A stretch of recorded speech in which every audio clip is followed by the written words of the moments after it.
읽은 본문의 말씀을 가지고 오직 은혜, 오직 감사라는 말씀의 제목으로 함께 은혜 나누길 원합니다.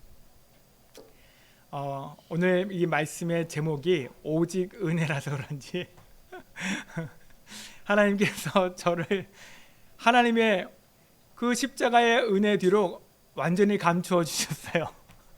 무슨 말이냐 하면 오늘 이 시간 혹시 실시간으로 예배 드리시는 분들은 제 모습이 안 보입니다. 오늘같이 인터넷 상황이 좋은 때가 없었고 모든 예배 준비가 잘 된 적이 없어요. 그런데 방송 화면을 찍는 핸드폰과 이 노트북 사이에 연결이 지금 안 돼서 제 모습이 안 나옵니다. 그래서 하나님께서 오늘 오직 은혜만 나타내라고 저를 십자가 뒤에 감춰 주시고 하나님의 말씀을 증거하게 하신 줄 믿습니다. 오늘 이 시간에 방송으로 예배드리는 분들, 또 이 시간에 함께 우리 현장에서 예배드리는 모든 분들 오직 여호와만 바라보는 귀하고 복된 시간 되어지기를 주의 이름으로 축복합니다. 아멘. 여러분, 사람이 철이 든다는 것이 무엇일까요? 철이 든다는 것이 무엇이에요? 이제 자기가 자기 앞가림을 하게 되어지면 사람이 철이 들었다고 합니까? 이제 부모를 떠나서 스스로 독립하여 살아가게 되어지면 사람이 철이 든 겁니까? 여러분, 그렇지는 않은 것 같아요. 그러면 사람이 철이 들었다는 것이 무엇인가 라고 할 때에 여러분 어떻게 생각하실지 모르겠지만 은혜를 깨달을 때에 우리는 사람이 철이 들었다는 거예요. 나의 삶이 내 힘과 내 노력이 아니라 먼저 은혜로 사라진다는 것을 내가 알고 인정하게 되는 것이 그 사람이 철이 들었다는 거예요. 그러니까 사람이 이 은혜를 깨닫기 전에는요 철이 안 들었어요. 그러니까 그때는 다 어떻게 생각하느냐, 다 자기가 잘나서 샀는 줄 알아요. 내가 건강하기 때문에 내 뜻과 내 마음대로 살아가는 줄 알아요. 내가 힘이 있고 능력이 있어서 내가 하고 싶은 대로 살아가는 것을 당연하게 여깁니다. 여러분, 그렇지가 않습니다. 건강도 물질도 그 어떠한 것 하나도 우리는 은혜 아니면 살아갈 수 없는 그런 인생들이에요. 육신적으로도 그래요. 우리가 기억하지 못하고 알지 못해서 그렇지 우리의 부모님이 우리를 낳으시고 기르실 때에 그 수고와 헌신과 사랑을 다하여 주지 않으셨으면 여러분, 저와 여러분이 이 자리에 지금까지 살아있을 수가 없습니다. 여러분, 맞습니까? 그래서 여러분, 그 부모의 은혜를 깨달아가는 것이 철이 들어가는 거예요. 반대로 어린아이 같다는 것이 뭐예요? 어린아이 같다는 것은요, 은혜를 깨닫지 못하고 자기중심적으로 생각하고 행동하는 거예요. 그래서 어린아이들이요 막 부모한테 마트에서 물건을 사달라고 쪼르고 뗐어요. 부모가 못 들은 척하고 때로는 혼을 내주면 어떡합니까? 뭐라고 합니까? 나 아빠 싫어, 나 엄마 싫어.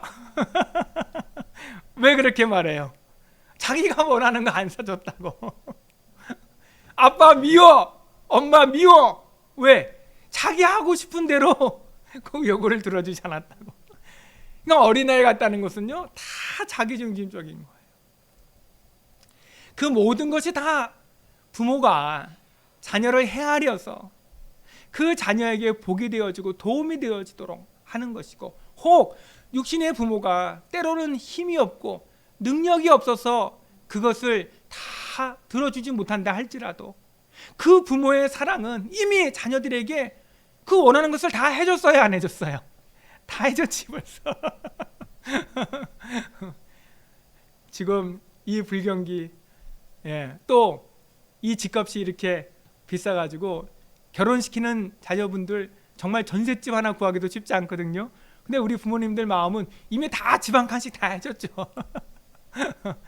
그런데 부모가 자기 결혼하는데 집을 안 사줬다고, 변변한 전셋집 하나 안 구해줬다고 그거를 섭섭해하고 그거를 속상해하면 어린아이 같은 거예요. 철이 좀 난 거예요. 예. 왜 대답이 없으세요? 예. 어린아이 같아도 한참 어린아이 같은 거죠. 예. 그래서 여러분, 하나님께서는 우리 인생들을 하나님께서 이 땅 가운데 하나님의 형상대로 지으셨을 뿐만 아니라 영육간에 은혜를 깨달아가는 자로 하나님께서는 그렇게 우리를 만들어 가시는 줄 믿습니다. 아멘. 여러분, 그래서 하나님 앞에 거룩하고 흠이 없게 되는 자가 다른 것이 아니에요. 쉽게 말하면 하나님의 은혜를 알고 이제 우리 여호와 하나님만이 나의 하나님 되심을. 여러분, 맞습니까? 어떤 자식이 정말 부모 마음에 기쁨이 되는 자식이에요? 오직 그 부모님의 은혜를 알고 그 부모님의 사랑을 알고 그것에 기뻐하고 감사하는 자녀가, 그 자녀가 바른 자녀 아닙니까? 맞습니까? 그래요. 때문에 여러분, 우리가 이 은혜를 받는 것이 정말 중요한데, 그러면 어떤 사람이 은혜를 깨닫게 되는가? 어떤 사람이 은혜를 받게 되어지는가? 많은 사람이 이 땅을 살아가고 있지만, 많은 사람이 예수를 믿는다고 하지만 이 은혜를 깨닫는 사람이 많지 않은 것 같아요. 자, 여러분, 은혜는요, 세상적인 육신적인 기준 속에서 더 많이 혹은 더 적게 깨달아지는 것이 아니에요. 무슨 말입니까? 많이 배웠다고 해서, 성경에 많은 지식이 있다고 해서 하나님의 은혜를 깨닫고 부모의 은혜를 깨닫는 것이 아니에요. 내가 뭔가 육신적인 많은 복을 받았다고 해서 또 더 많이 깨닫는 것이 아니에요. 그래서 우리 육신의 있고 없음을 통해서 우리가 하나님의 은혜를 깨달아는 것이 아닙니다. 은혜를 받은 사람의 공통적인 특징이 무엇이냐? 성경이 우리에게 말씀하는 은혜 받은 자의 모습이 무엇이냐라고 할 때에, 여러분, 이것을 오늘 분명하게 여러분들이 깨닫고 여러분들이 정말 우리 자신을 돌아볼 수 있는 시간 되길 바랍니다. 여러분, 어떤 사람이 은혜를 받느냐 할 때에 자신의 비참함을 알고 인정하는 자가 은혜를 깨닫게 되는 거예요. 은혜를 받게 되는 거예요. 우리 자신을 볼 때에 우리 자신의 비참함을 깨닫고 인정하는 거예요. 우리 자신을 볼 때에 육신으로도 우리의 부모님이 아니면 내가 지금까지 이 모양 이 모습으로도 살아올 수 없었다라는 것을 깨닫고 인정하는 자. 예를 들면 이런 거죠. 집이 가난하고 또 때로는 부모님이 일찍 돌아가신 그 일로 인해서, 다는 아니지만 혼자 남으셔서, 때로는 아버지가 혼자 남으셔서 나를 키울 수도 있고요, 어머니가 혼자 되셔서 나를 키울 수도 있고, 혼자서라도 나를 키우기 위해서 저 애쓰시고 수고하는 우리의 어머니가, 아버지가 계시지 않았더라면 나는 어떻게 했을 뻔했을까? 내가 학교라도 제대로 다녔을까? 내가 밥이라도 제대로 먹었을까? 이런 사람이 부모님의 은혜를 깨닫게 되는 거예요. 맞습니까? 하나님 앞에서도 그래요. 하나님 앞에서도 정말 하나님의 은혜와 사랑이 아니면 우리 인생의 죄악과 저주를 피할 길이 없는 인생이라는 거, 이제 우리가 구체적으로 말씀을 통해서 살펴보겠지만, 이렇게 우리의 비참함을 깨닫게 되어질 때에 우리는 그만큼만 은혜를 깨달아 알게 되어지는 것이에요.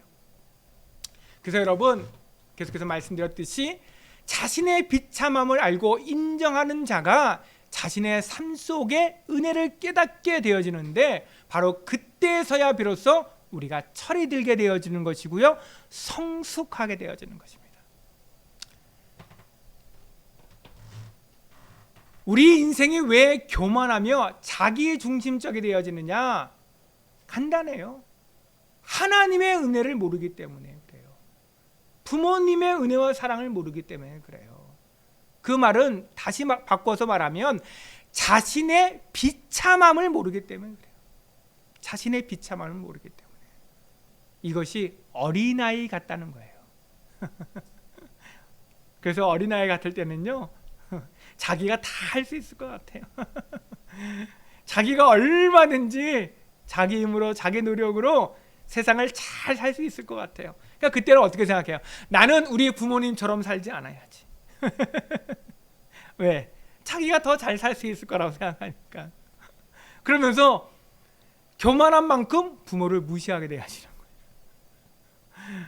또 하나님 앞에서도 어떡합니까?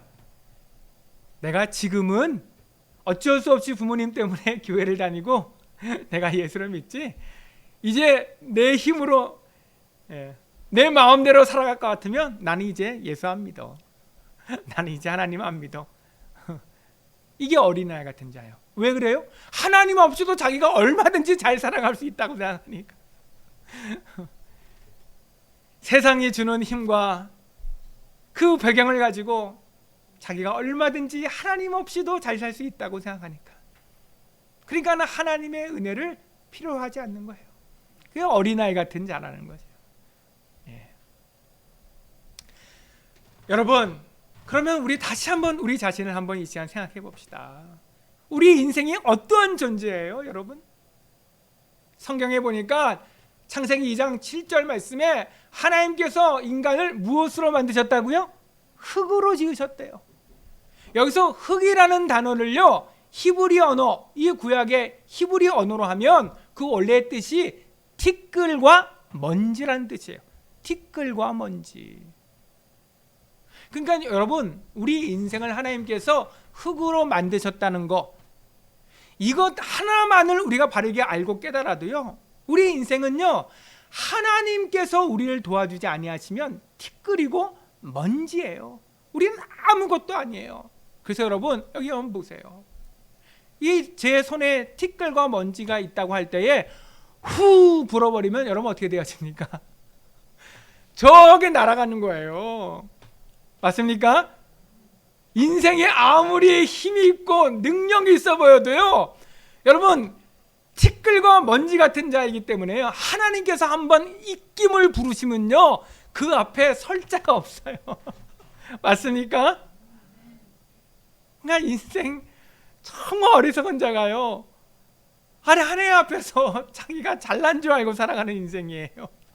하나님 없이도 자기가 원하는 것만 가지면, 내가 원하는 대학만 들어가고, 내가 원하는 직장만 들어가고, 내가 원하는 것들만 다 이루면 자기 인생이 행복할 줄 알고 살아가는 거예요. 이게 세상 둘도 없이 어리석고 미련한 자인 줄 믿습니다. 그래서 여러분, 하나님께서 우리 인생의 역사 속에 한 사람을 허락하셨어요. 내 사전에 불가능은 없다. 여러분, 누가 한 말이에요? 나폴레옹이라고 하는 사람이 한 말입니다. 이 나폴레옹이 취임한 이후에 오스트리아와 전쟁을 하게 되었어요. 그때 오스트리아가 굉장히 강한 나라예요. 14만의 대군을 이끌고 프랑스를 공격해 온다는 소식을 들었어요. 그때 이 나폴레옹이요, 이 오스트리아를 상대할 때에 이 프랑스 군대는 6만 명밖에 되지 않았어요. 그러니까 6만 명을 가지고 저 14만 대군을 상대하려고 할 때에 정상적인 방법으로는 이길 수가 없어요. 그래서 나폴레옹이 어떠한 방법을 택했냐, 마치 우리나라의 메가더 장군이 저 인천 상륙 작전을 통하여서 이제 우리가 전화 위복의 기회가 되어져서 북한의 공격을 이제 완전히 우리가 전세를 역전하게 되어졌던 것처럼, 이 나폴레옹이요, 이제 프랑스군을 데리고 알프스 산맥을 넘게 되는 거예요. 당시 5월이었어요. 5월. 눈이 녹게 되어지는 시기예요. 때문에 알프스 산을 넘는다고 한다는 것은요, 여러분 산사태의 위험이 있기 때문에 아주 위험한 일이에요. 그때에 이 나폴레옹이 자신의 프랑스 군대에 한 말이, 내 사전에는 불가능은 없다. 예. 그러면서 그 알프스 산맥을 넘은 거예요. 그리고 그 오스트리아와의 전쟁에서 승리한 것이에요. 얼마나 대단합니까? 한 사람이 그 정신력으로 한 나라를 상대해서 육신적으로는 세상적인 기준에서는 이길 수 없는, 감당할 수 없는 그 일을 감당해 버렸잖아요. 그런데 여러분, 그 나폴레옹이라는 사람이요, 인간의 영화가 평생 갑니까? 예. 인생의 그 영광이 풀에 꽃과 같잖아요. 이제 벌써 찬바람이 부니까요, 저 꽃들이 시들어져 가는 거 보세요. 여러분, 인생이요 그렇게 오래가지 않아요. 그 육신의 강함이 영원하지 않습니다. 이 나폴레옹도요, 세인트 헬레나 섬에 유배를 당하게 되어져요. 그리고 그 세인트 헬레나 섬에서 그가 이제 자신의 인생을 마치게 되어집니다. 내 사전에 불가능은 없다고 말했던 그 나폴레옹도 그 작은 섬에 갇혀서 자신의 인생을 마감하게 되어지는데, 그때에 그 세인트 헬레나 섬에서 그가 한 말이 무엇이냐? 저 불어오는 바람은 인생들의 한숨이요, 저 바다에 출렁이는 바닷물은 인생들의 눈물이다. 나폴레옹이요, 그때서야 깨닫는 거예요. 우리 인생들의 연약함이 어떠한지를. 하지만 그때는 늦으리. 때는 늦으리. 진작에 이 나폴레옹이 정말 인생의 연약함을 알면, 정말 우리 인간이 하나님께서 함께하여 주지 아니하시면 티끌 같고 먼지 같은 자임을 진작에 깨달았다면, 자기가 자기 힘으로 내 사전에 불가능은 없다고 했던 말들을 회개하고 하나님의 구원의 은혜를 바랬을 텐데, 나폴레옹은 그렇게 인생을 마감하게 됐어요. 여러분, 왜 아담과 하와가 마귀의 유혹을 받아서 하나님께서 먹지 말라고 하신 선악과 열매를 먹고 죄와 사망의 고통과 그 저주에 빠지게 되어졌느냐? 여러분, 어떠한 성경적인 신학적인 이유를 근거로 설명하기 전에, 여러분, 이건 아주 간단한 것입니다. 무엇 때문에 아담과 하와가 선악과 열매를 따먹게 됐어요? 하나님의 은혜를 은혜로 깨닫지 못했기 때문에 그래요. 무슨 말입니까? 하나님께서 티끌 같고 먼지 같은 그 인생들을 하나님의 형상대로 지으시고, 그렇죠? 그 코에 생기를 불어넣으시니 생명이 된지라. 하나님께서 우리 인생들을요 얼마나 존귀한 자로 만드셨느냐? 천사도 흠모하는 그러한 은혜 속에 하나님께서 저와 여러분의 우리 인생들을 만드신 줄 믿습니다. 뿐만 아니라 하나님께서요 이 아담을요 어떻게 하셨어요? 에덴 동산에 두셨어요. 그 에덴 동산이 어떤 곳이에요? 내 강의 근원이 흐르는 곳이에요. 모든 열매가 풍성한 곳이에요. 모든 보석으로 가득한 곳이에요. 이 다 아담 자기의 능력이에요? 하나님의 은혜예요? 하나님의 은혜죠. 맞습니까?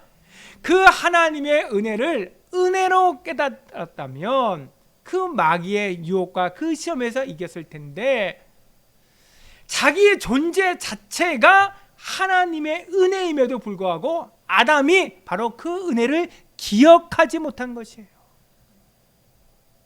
여러분, 아까 제가 서두에 말씀드렸듯이 오늘은 우리 대한민국이 해방된 지 제 76주년이 되는 날입니다.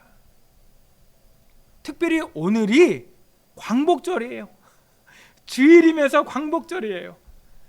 제가 한 주간을 하나님 앞에 기도하면서, 하나님, 이번 주간에 하나님은 어떠한 말씀으로 우리 성도들이 하나님의 은혜와 복을 받기를 원하십니까? 기도할 때에 제가 계속 기도하는 가운데 하나님께서 오늘이 바로 광복절이구나. 그래서 여러분, 정말 하나님께서 우리 대한민국의 역사 속에 왜 일제 36년의 그 치욕적인 그런 시간들을 허락하시고, 또한 왜 우리 대한민국을 그 일제 강점기로부터, 우리 노력입니까? 우리의 능력입니까? 하나님께서 하나님의 은혜로 우리를 해방케 하여 주신 것이에요.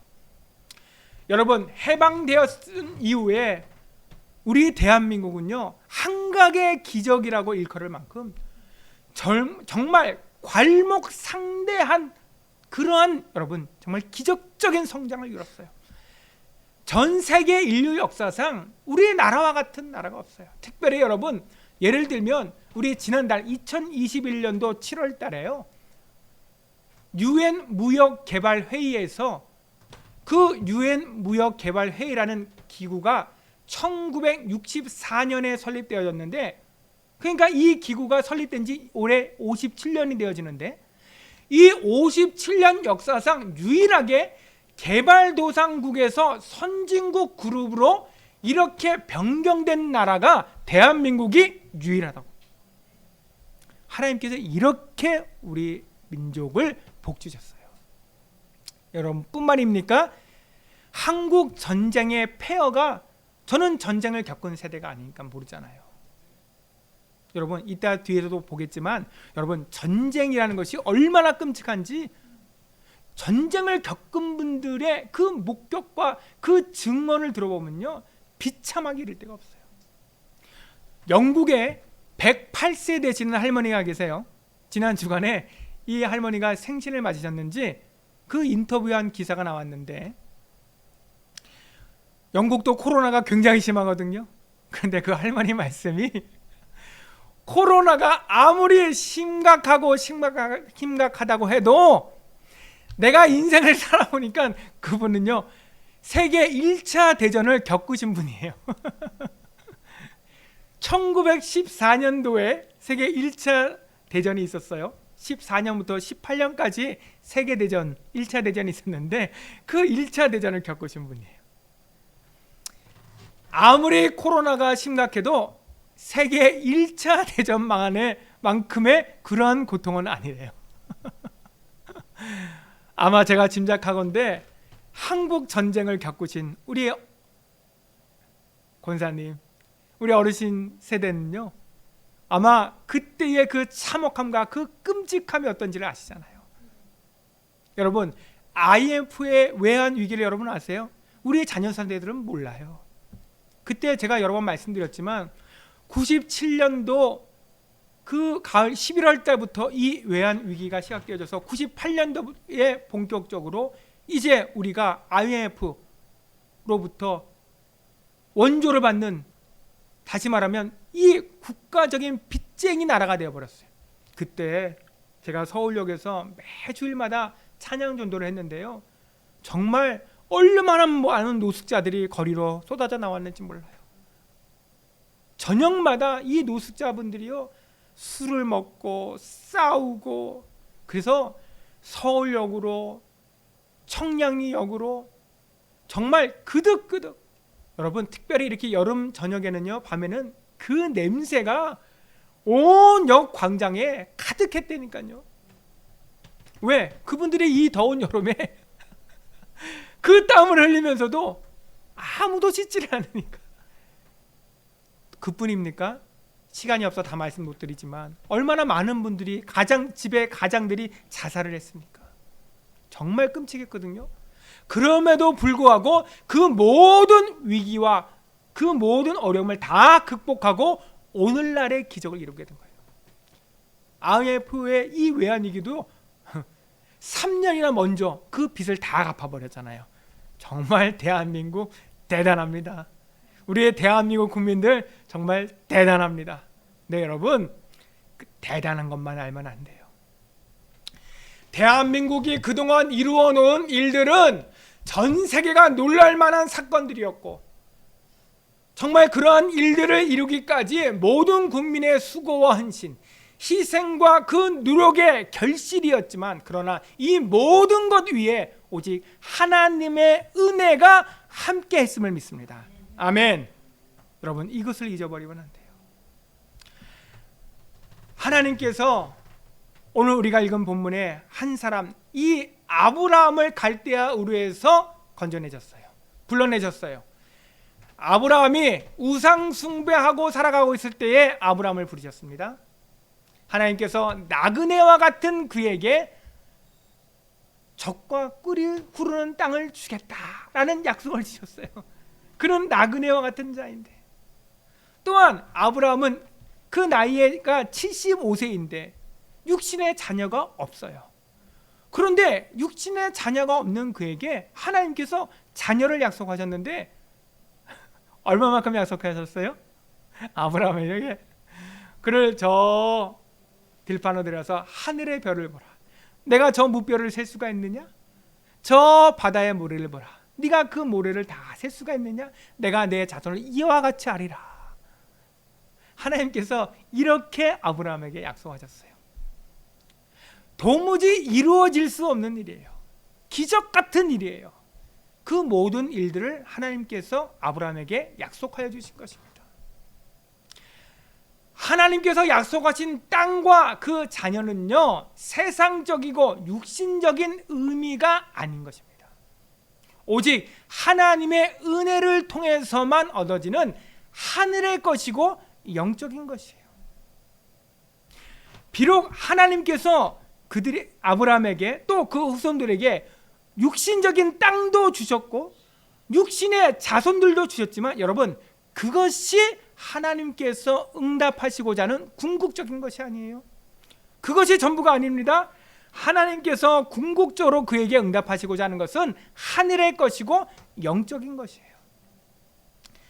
하나님께서는요, 아브라함에게 믿음으로 말미암아 하나님의 은혜를 은혜로 깨달아 알게 하시고 그의 평생에 은혜로 주신 것을 완성해 가시는 그러한 삶으로 인도하신 거예요.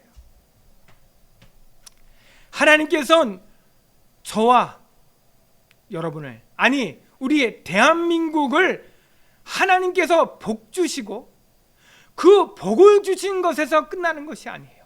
그 복을 통하여 하나님의 은혜를 알게 하시고 하나님께서 은혜로 주신 것들을 우리의 평생에 이제 완성해 가시는 것이에요. 그 일을 위해서 하나님께서 이 모든 것을 우리에게 허락하신 줄 믿습니다. 아멘. 그래서 여러분, 히브리서 11장 말씀에 보면 아브라함이 믿음으로 말미암아 15절 16절 같이 한번 읽어볼까요? 시작. 그들이 나온 바 본향을 생각하였더라면 돌아갈 기회가 있었으려니와 그들이 이제는 더 나은 본향을 사모하니 곧 하늘에 있는 것이라. 그러니까 아까 말씀드렸듯이 하나님께서 아브라함에게 약속하신 땅이 이 세상의 것이고 육신의 것이라면, 아브라함이 그렇게 생각하고 그렇게 알았다면, 아브라함이 오늘 히브리서 11장 15절 말씀과 같이 그들이 나온 바 본향을 생각하였더라면 돌아갈 기회가 있었으려니와 그들이 이제는 더 나은 본향, 이 더 나은 본향이 바로 하나님께서 아브라함에게 저 보이는 땅을 통하여 궁극적으로 응답하시고자 하는 하늘의 것이고 영적인 것임을 믿습니다. 아멘. 바로 이것을 하나님께서 아브라함에게, 또 아브라함을 통하여 저와 여러분에게 말씀하여 주시는 것이에요. 또한 창세기 22장 5절 말씀에 보면 우리 또한 같이 한번 읽어볼까요? 시작. 이에 아브라함이 종들에게 이르되 너희는 나귀와 함께 여기서 기다리라.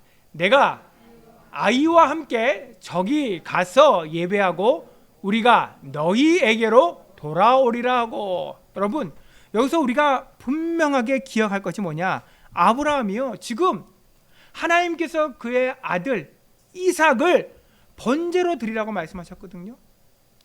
그래서 그 아들 이삭을 데리고 모리아 산으로 번제를 드리기 위해서 간 것이에요. 그리고 이제 3일 길을 간 이후에 모리아 산에 도착했어요.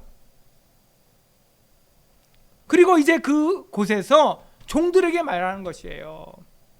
너희는 여기에 나귀와 함께 기다리라.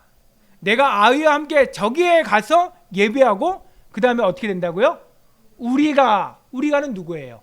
아브라함과 이삭이. 아니 지금 아브라함이 이삭을 번제로 드리러 가잖아요. 번제로 드린다는 게 뭐예요? 죽인다는 거예요, 한마디로. 그러면 아브라함이 이삭이 확실히 죽을 것을 알았더라면 그 종들에게 어떻게 우리가 너희에게로 돌아오리라 이렇게 말씀할 수가 있냐고요. 이 아브라함이 지금 거짓말하는 겁니까? 종들을 속이는 거예요?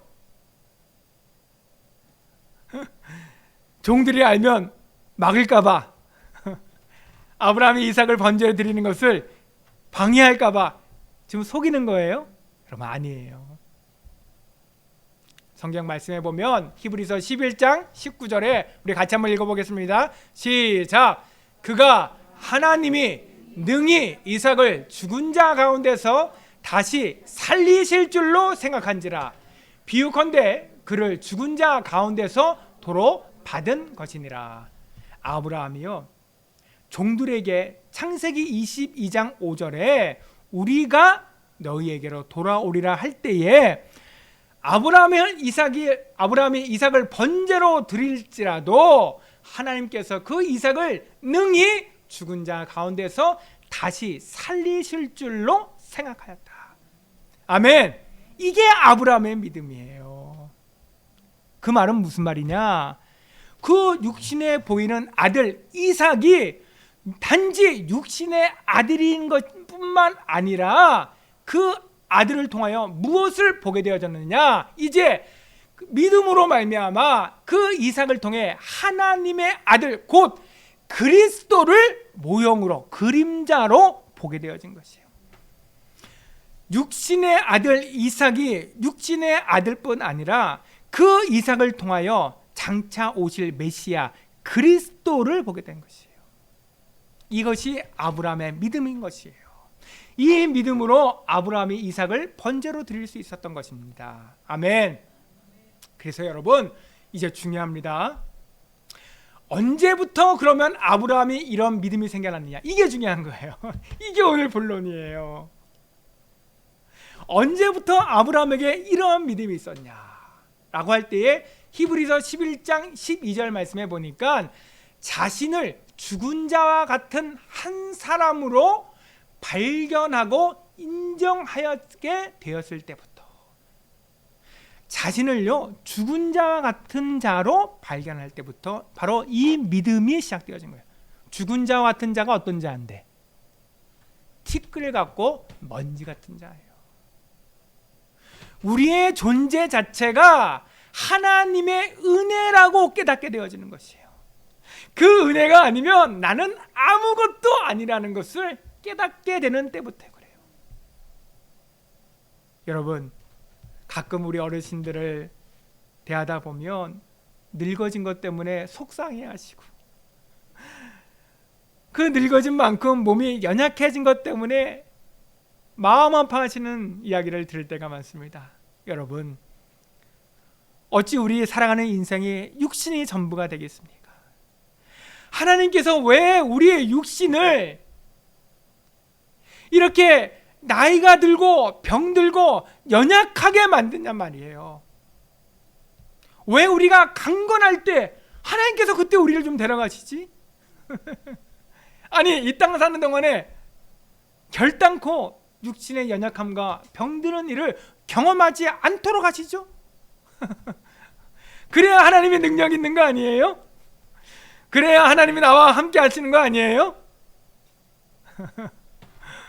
여러분, 왜 우리가 믿는 하나님의 자녀가 되었음에도 불구하고 믿는 자나 믿지 않는 자나 다 육신의 연약함과 그 병드는 일들을 왜 하나님께서 허락하십니까? 우리 인생들에게 이 교훈을 주시기 위해서 그래요. 어떤 교훈? 우리 인생은요 하나님의 은혜가 아니면 아무것도 아니에요. 티끌 같고 먼지 같은 자예요. 우리가요, 여러분 얼굴 좀 이뻐봐요. 여러분 얼굴에 주름이 안 생기고 피부가 쭈글쭈글하지 않고 지금까지도 내 나이 70에 80에 아직도 20대 피부를 가지고 있다. 아이고 여러분, 그게 복인 줄 아세요? 여러분, 얼굴만 조금 이뻐도요, 내 피부가 좀만 좋아도요, 여러분 우리 인생이 얼마나 미련하고 어리석으냐, 그거 의지하고 산다니까. 나이가 70인데 피부가 20대와 거울을 하루에 몇 번 볼까요? 아이고, 나는 피부가 좋으니까는 거울을 한 번도 안 봐도 돼, 그렇게 생각할까요?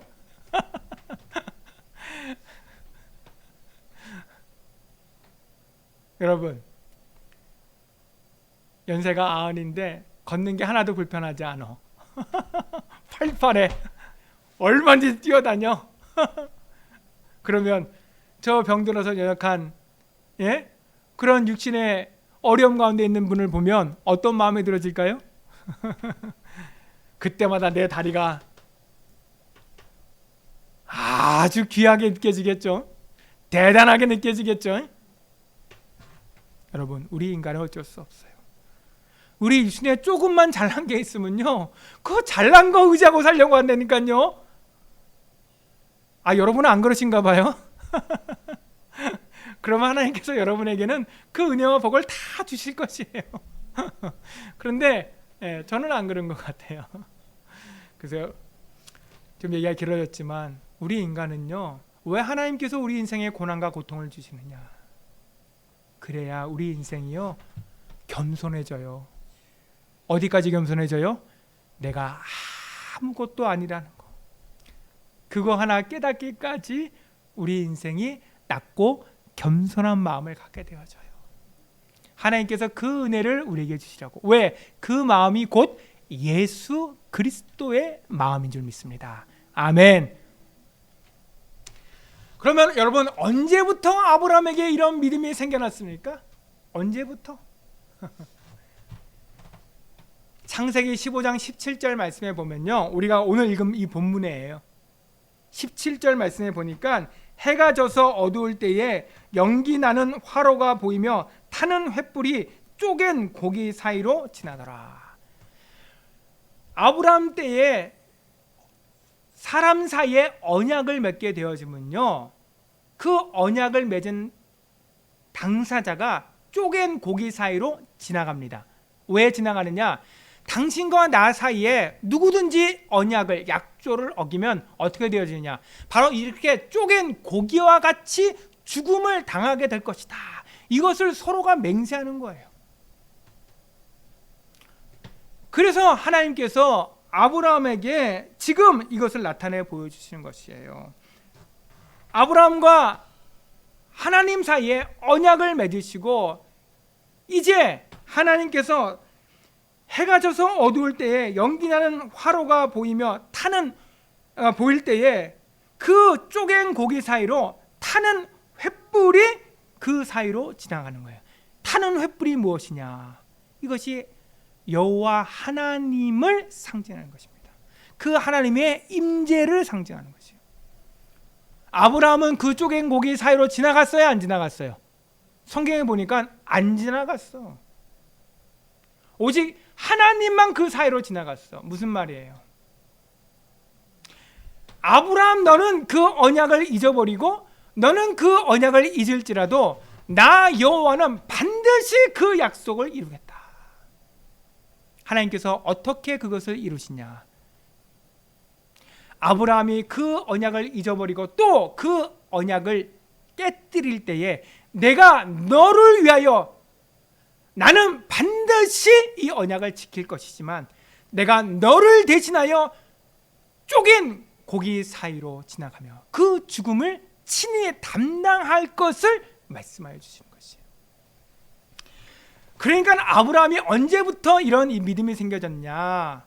바로 창세기 15장 17절에 이 약속의 말씀을 통하여 하나님께서 나타내 주신 이 말씀이 자신에게 실제적으로 사실적으로 믿어지게 될 때에, 여러분, 그래서 우리가 아브라함의 인생을 아시잖아요.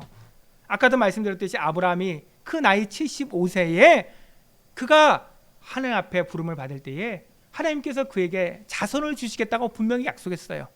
아브라함이 그 약속을 믿었어요, 안 믿었어요? 믿었어요, 안 믿었어요? 믿었죠, 그렇죠? 믿었으니까 하나님께서 아브라함의 일을 믿으니 그의 의로 여겼다, 분명히 말씀하세요. 그런데 아브라함이 또 그 하나님의 약속을 믿었어요, 안 믿었어요? 안 믿었어요. 안 믿은 만큼은 또다시 어떻게 됩니까? 이스마엘을, 그의 여종 하갈을 취해서 이스마엘을 낳을 수밖에 없다니까요. 이게 아브라함의 인생이었어요. 그는 하나님 앞에 그 믿음 가운데에 온전히 서지 못하고 육신의 연약함 가운데에, 그 유혹 가운데에 넘어질 수밖에 없었어요.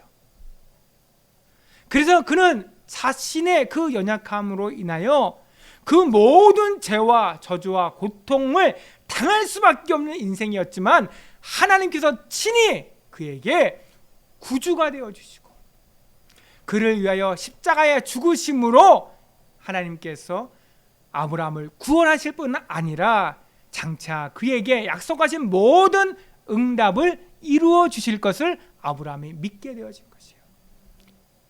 그래서 아까 말씀드렸듯이 이 아브라함이요, 이삭을 하나님 앞에 번제로 드릴 수 있었던 것이에요. 이제 오늘 본문 창세기 15장 13절 말씀 같이 한번 봅시다.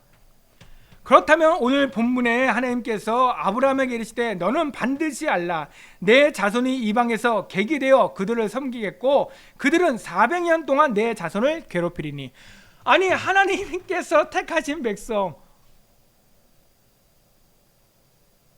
하나님께서 복 주시기도 부족할 거라고 생각되어지는데, 아니 웬걸 하나님께서 아브라함에게 하시는 말씀을 오늘 기록했는데요, 내 자손이 이방에서 객이 되어진대요. 아니, 객이 되어지고 나그네가 되어지는 것, 이거 아브라함이 지금 겪고 있잖아요. 그가 갈대아 우를 떠나서 이 가나안 땅에 이르러서 자기 스스로가 객이 되어져 살아가고 있잖아요. 그리고 자기도 고통을 당하고 있잖아요. 그런데 자기 자신도, 자손들도 이방에 객이 되어지고 400년 동안 고통을 당하게 되어진대요. 여러분, 육신적으로 생각하면요, 아브라함이요, 이거를 받아들일 수가 없어요. 아니, 여러분, 저 미국에 가면요, 우리 이민 가신 분들이요, 한국에서 그래도 내놓으라는 분들이 이민 갑니다. 제가 이렇게 보니까요, 제가 미국에서 잠깐 사역하는 동안에 마트에서 물건 나르는 그 일을 하시는 분들이요, 한국에서는 삼성전자 대기업의 직원이었고 임원이었던 분들이 거기 가서 그런 헛된 일을 하고요, 육체 노동을 한다니까요. 한국 사람들이 많이 하는 일이 막 지붕, 집 짓는데 지붕 있는 거, 그 집 짓는데 그 마루 까는 거, 카페트 까는 이런 일들을 주로 하거든요.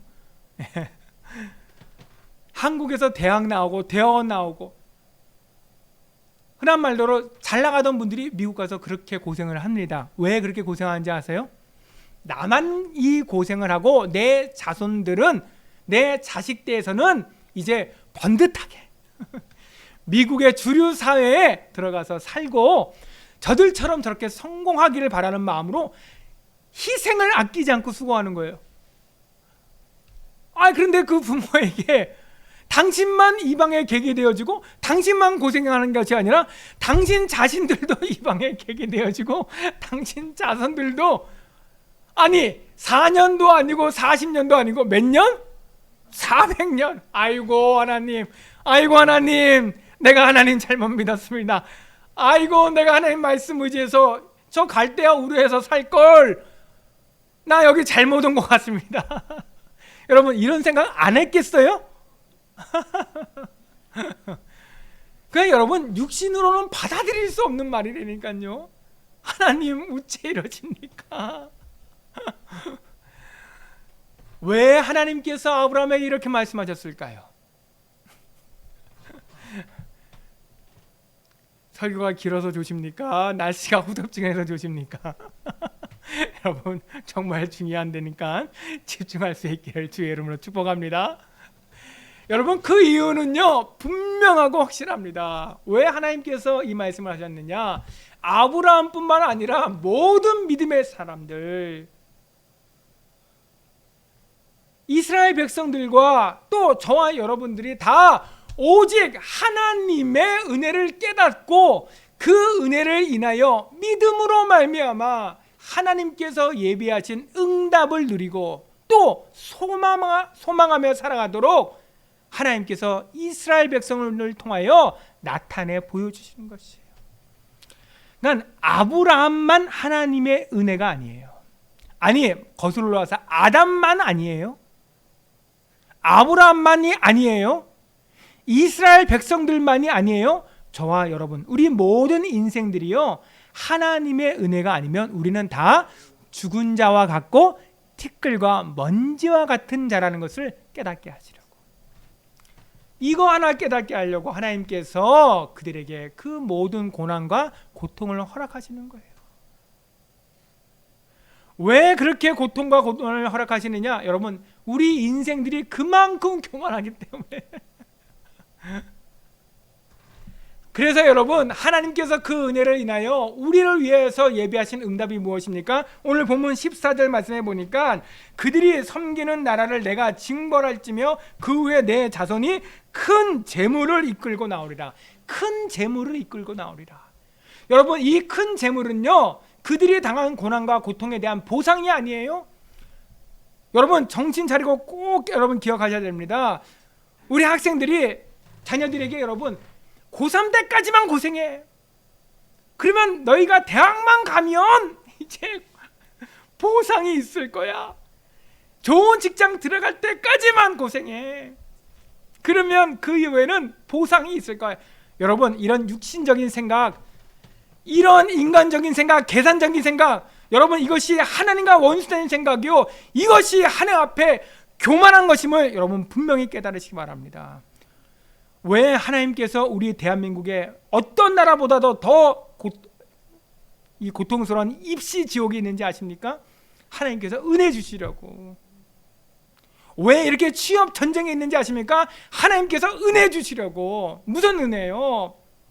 우리 인생이 하나님의 은혜가 아니면 살아갈 수 없는 인생이라는 거, 이거 일찍부터 좀 깨달으라고. 그랬더니요, 이 은혜를 깨닫지 못하고 이 믿는 부모들도요, 자녀들을 어떻게든지 간에 다른 애들보다 하나라도 더 배우고 하나라도 더 가르쳐서 앞서가게 하려고, 성공하게 하려고. 이게 지금 한국교회가 무너지는 정말 그러한 영적인 타락의 모습이에요. 그래서 여러분 보세요. 하나님의 은혜로 말미암는 예비하신 응답을 하나님께서 이 모형으로, 큰 재물이 뭐냐, 그 모형으로 보여주시는 거예요. 그리스도의 십자가의 죽음과 부활의 연합됨으로 하늘의 기업을 이렇게 큰 재물을 통해서 우리에게 모형으로 보여주시는 것이라고요. 그래서 여러분, 여기 앞에 보십시오. 이 땅의 것을 통하여 하늘의 것을 알게 하시고, 썩어질 것을 통하여 썩지 아니할 것을 얻게 하시고, 욕된 것을 통하여 거룩한 것을 얻게 하시고, 잠깐 뿌린 것을 통하여 영원한 것을 사모하며 살아가도록 하시기 위하여서 하나님께서 그 모든 큰 재물들을 허락하신 것이에요. 결론입니다. 기쁘시죠? 결론입니다. 여호와 하나님께서 우리 대한민국을 사랑하여 주셔서 베푸신 은혜는 정말 크고 놀라운 것들입니다. 언제 그런 은혜를 베푸셨습니까? 우리 대한민국의 역사를 보면 항상 고난과 고통 이후에 축복을 베푸셨어요.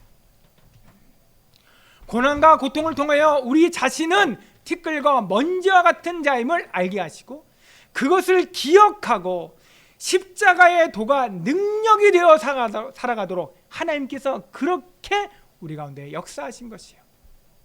그러나 우리 인간은요, 이 하나님의 은혜를 잊어버리고 눈에 보이는 큰 재물의 마음을 빼앗기고요, 물질의 능력이 되어 살아가는 것이에요. 저 안 믿는 불신자들만 그렇게 살아가고 있습니까? 아니에요. 여러분 잘 보십시오. 전 세계에 복음이 증거되어 가고 있습니다. 하나님께서 이 복음이 이제 저 예루살렘으로부터 시작돼서 예루살렘과 온 유대와 사마리아와 땅 끝까지 이르게 하시는 그 놀라운 성령의 역사를 말미암아 이제 이 마지막 때에 전 세계에 복음이 증거되고 있어요. 복음이 들어간 나라마다 얼마나 부강한 나라가 됐습니까? 얼마나 하나님께서 그 나라들을 복주셔서 큰 재물을 얻게 하셨냐고요. 그런데 그들이 그 큰 재물을 얻고 난 이후에 어떻게 됐습니까? 하나님의 은혜를 잊어버리고 이제 그 물질을 의지하고 그 물질의 능력을 의지하며 살아가게 되어질 때에 하나님께서 이 마지막 때에 이제 다시 한번 저들을 회개케 하시고 구원하시려고 하나님께서 허락하신 것이 무엇입니까? 바로 전 세계에 이 코로나 바이러스를 허락하셔서 세상을 의지하고 육신을 의지하고 물질이 우상이 되어져 살아가는 온 세상을, 특별히 교회들을 향하여, 믿는 자들을 향하여 하나님께서 회개하시는, 하나님께서 그 일을 위해서 허락하신 줄 믿습니다. 아멘.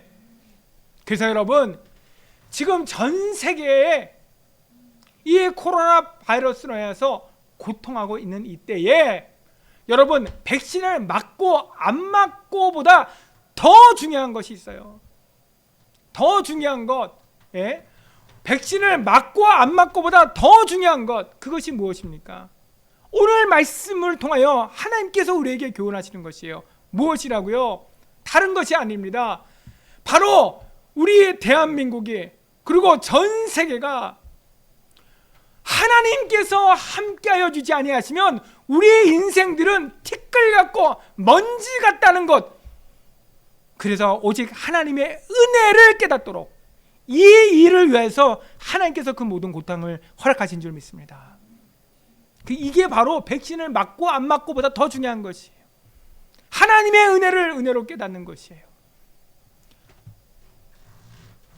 대한민국과 전 세계의 믿는 자들이, 이 특별히 한국 교회가 물질을 의지하고 물질의 그 능력을 기준 삼고 살아가는 것, 이것이 바로 십자가의 도가 멸망받을 자에게는 어리석어 보이나 구원을 받은 우리에게는 하나님의 능력이 됨이라.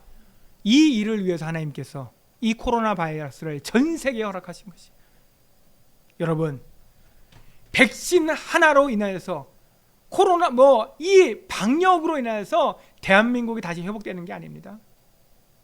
대한민국이 다시 강해지는 것이 아닙니다.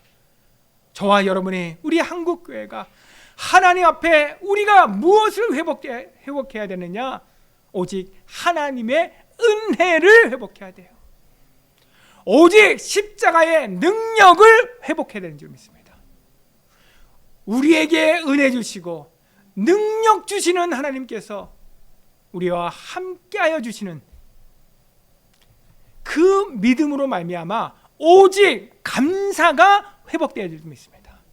그래서 오늘 말씀의 제목이 오직 은혜, 오직 감사입니다. 오늘 제 76주년 광복절을 맞이해서 우리 빛과 소금의 교회가, 우리가 적은 교회라 할지라도 이것이 하나님의 소원이고 이것이 하나님의 기뻐하신 뜻이라고 할진데 이것을 우리가 우리의 마음에 품고 기도해야 되는 줄 믿습니다. 우리가 기도할 때 하나님께서 성령으로 역사하시고 하늘 보좌에서 친히 역사하심으로 말미암아 이 은혜를 우리를 통해서 응답하시고 회복하실 줄 믿습니다. 하나님께서 역사하시도록 기도하는 우리 모두가 되어지기를 주의 이름으로 축복합니다. 아멘.